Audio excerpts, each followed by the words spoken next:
Assalamualaikum warahmatullahi wabarakatuh. Malam teman-teman semua. Baiklah, Waalaikumsalam. kami Waalaikumsalam Bang Ji.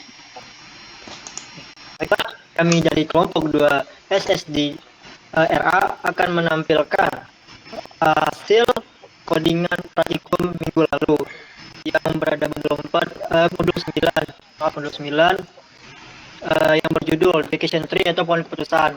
Yang pertama, boleh di-share screen dulu, Nang. Oke, sebentar ya, saya share screen.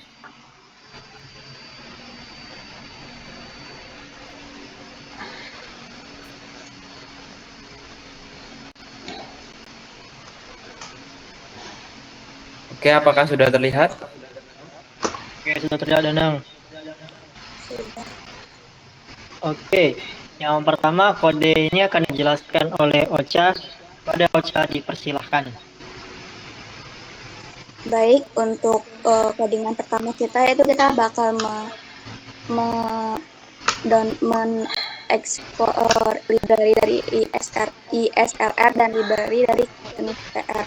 Selanjutnya kita akan menampilkan dataset dari CarSheet-nya, lalu memisahkan data menjadi 60% training set dan 40% data test.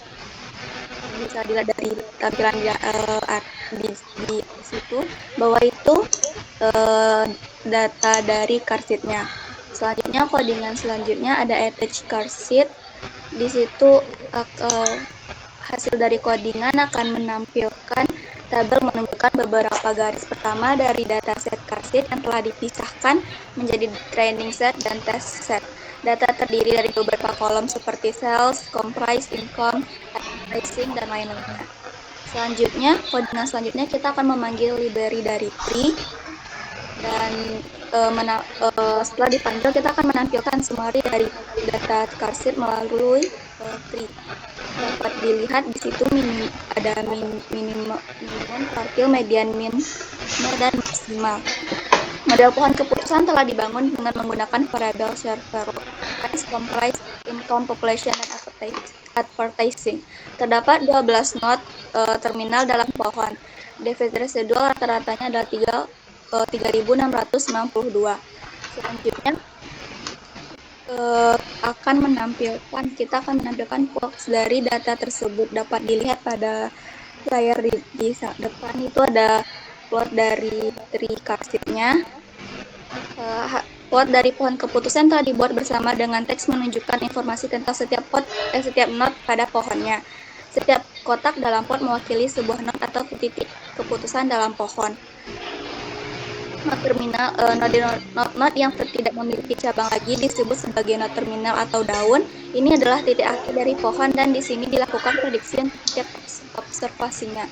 Codingan selanjutnya kita akan memanggil library GG plot 2 dan library GG Gendro. Baiklah, codingan selanjutnya akan dijelaskan kepada Danang, dipersilakan. Nah, di sini kita membangun model pohon ya. Di sini kita pakainya tadi library GG Dendro, kemudian dalam kurung tree CarSheet yang tadi, terus kita membuat plotnya gitu. Nah, di sini bisa dilihat ya, ada price, terus ada price juga. Kemudian ini tuh adalah plot untuk menghasilkan lebih rinci gitu dari pohon keputusan yang telah dibuat sebelumnya ini tadi. Nah, ini. Oke, masih dengan ini. Terusan garis-garis vertikal atau horizontal tuh mewakili cabang-cabang atau setiap node-nya gitu dalam pohon. Label teks ini juga terletak misalkan harga, terus kebagi lagi income sama income. Kemudian self log ini juga comprise, kemudian price sampai paling bawah ya. Oke.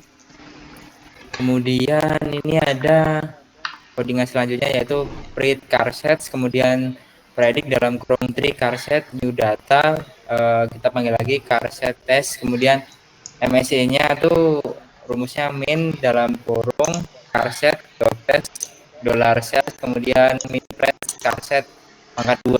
Nah, di sini kita kasih nama nih, test MSE of the tree model adalah 4663, sekian. Ini tuh menunjukkan bahwa model pohon memiliki keputusan ini kinerja yang baik dalam revisi nilai tadi, nilai sales. Kemudian selanjutnya ini tuh menampilkan cross validation atau ukuran pohon yang paling optimal ya. Kita bisa lihat rumusnya dulu nih. Set carset dalam kurung cv.tree carset sama dengan fun prune.tree. Nah, di sini plotnya cv.carset type-nya B, kemudian size minimalnya dan bla bla bla bla bisa dilihat di codingan. Kemudian ini menampilkan tanda merah tuh apa sih gitu. Nah, plot menunjukkan bagaimana Devian berubah seiring dengan ukuran pohon yang berbeda. Nih, di sini dari sini kan berubah nih, menurun ya atau landai. Dia tujuannya itu adalah untuk menentukan ukuran pohon yang memiliki deviasi terendah.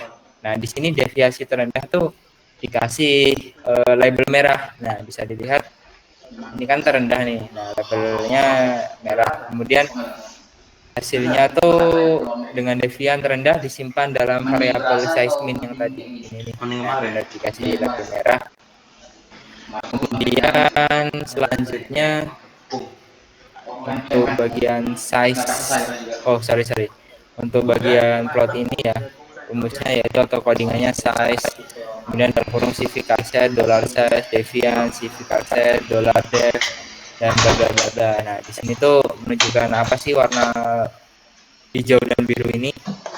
Nah, grafik tersebut tuh menunjukkan terdapat penurunan. Nah, dari sini tuh penurunan nih melandai. Nah, setiap deviance-nya, kalau deviance-nya tinggi, size-nya pasti kecil. Nah, setiap di sini size-nya besar, deviance-nya kecil ya.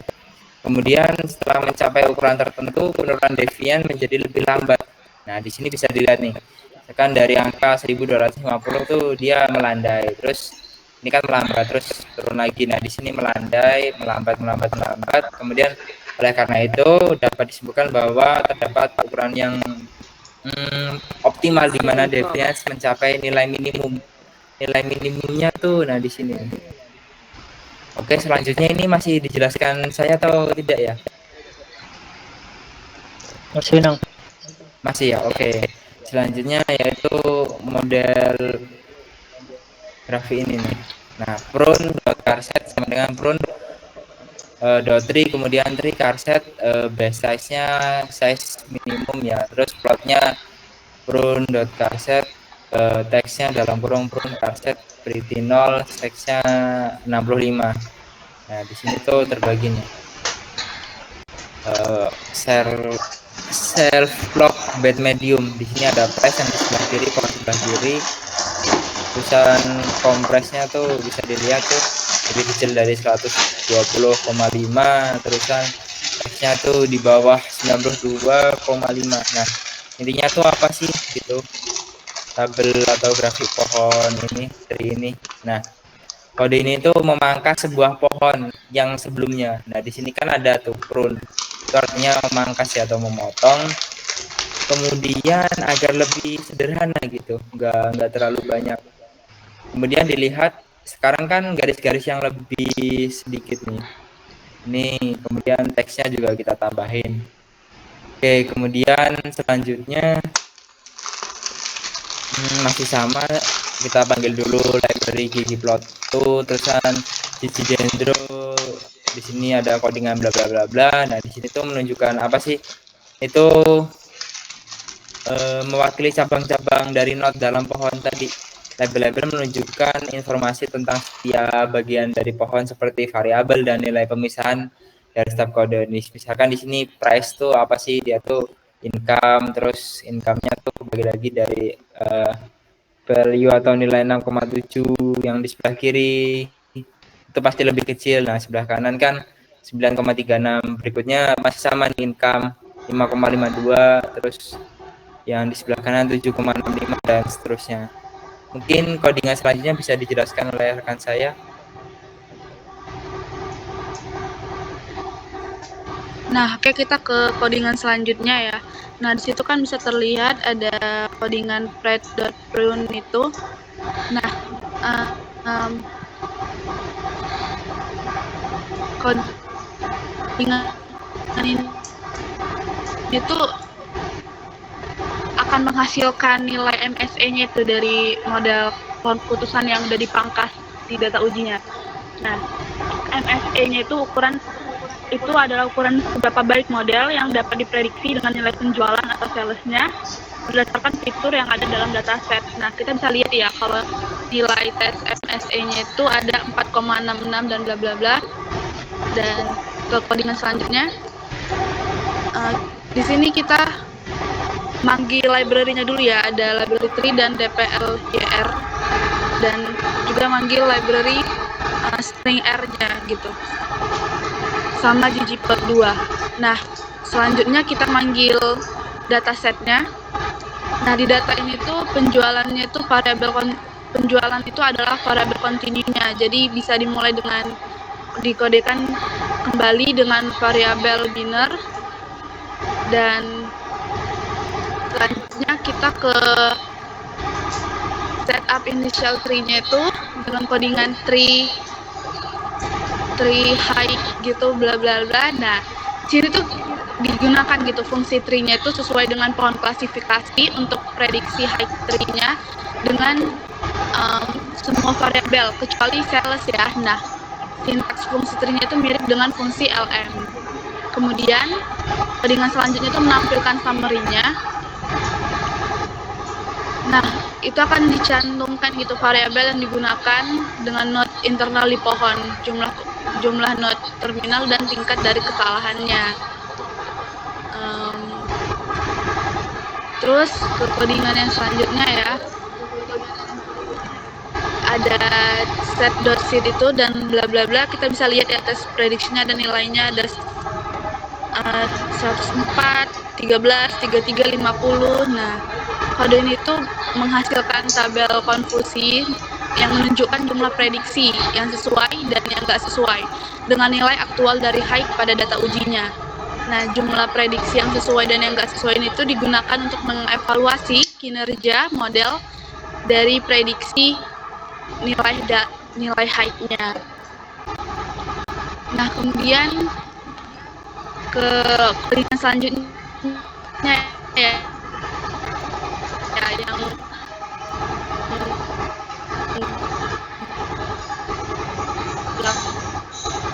86 plus 57 bisa kita lihat dapat nilai 0,715. Kemudian di sini ada algoritma planningnya. Kita bisa lihat di codingannya set.seed itu kita bisa lihat di kinerja model lainnya dan informasi tentang gimana model itu diperbaiki untuk meningkatkan kinerja. Nah, untuk selanjutnya mungkin bisa dijelaskan oleh teman kami. Oke, tes selanjutnya itu ada ya prune bla bla bla bla sampai tes height. Nah, itu tuh kita bisa lihat kodenya tuh untuk ngasilin confusion matrix. Nah, setelah itu kita masuk ke fitting regression tree. Jadi fitting regression tree ini kita memakai data Boston dari library MASS. Ini di kodenya itu kita pertama dulu kita bagi dulu menjadi dua, yaitu data trend dengan data test. Nah, kemudian kita summary-kan lah. Itu bisa kita lihat ada nilainya, ada min, ada median, min, max, segala macam. Oke, setelah itu kita membuat tree-nya. Nah, pada tree ini kita bisa melihat bahwasannya model ini tuh memiliki 8 node. Nah, pada saat itu kan ada tuh L-stat lebih kecil dari 14,405 adalah partisi pertama di tree ini. Tree ini tuh atau variabelnya yang pada tree ini tuh mengukur presentasi individu dengan status sosial ekonomi yang lebih rendah di daerah terdekat. Oke, berikutnya kita akan melakukan pemangkasan yang tujuannya supaya agar tree itu lebih mangkus dengan CV.tree. Itulah. Kemudian selanjutnya kita akan membuat plot lagi dengan label untuk menunjukkan informasi. Nah, itu tuh bisa terlihat ya bahwasannya nilainya itu makin menurun atau number of errornya itu makin menurun seiring dengan ujung ukuran tree-nya itu bertambah. Oke, berikutnya kita akan membuat plot untuk menghitung MSE. Itu ada kodenya yHead predict bla bla bla bla, dan juga kita di situ bisa lihat kita menampilkan plot untuk prediksi model. Nah, itu adalah plotnya yang y-nya test outcome, yang y-nya test outcome, yang x-nya itu yHead. Kemudian kita akan menentukan mean-nya dari test outcome tadi. Mean-nya itu didapat sebesar 35,2868. Nah, kode ini tuh menunjukkan bahwasannya rata-rata perbedaan antara hasil prediksi dengan nilai aktual itu kita dapat sebesar mean-nya tadi. Kemudian kita di sini akan membuat random forest. Jadi random forest itu di R ada library-nya sendiri, itu ketik aja library random forest. Oke, untuk kemudian itu setelah kita panggil library-nya itu tuh setelah kita panggil library-nya, kemudian itu tuh kita bagi dua menjadi dataset trend dan test. Nah, untuk berikutnya itu saya lanjutkan ke Aji. Untuk Aji dipersilahkan. Oke teman-teman, di sini kan udah dibagi datanya jadi data trend, data test. Nah, yang akan kita dapat itu ada pada codingan yang ini, yang trend test baik itu kode ini akan menampilkan hasil dari random forest. Bukan itu yang data senang.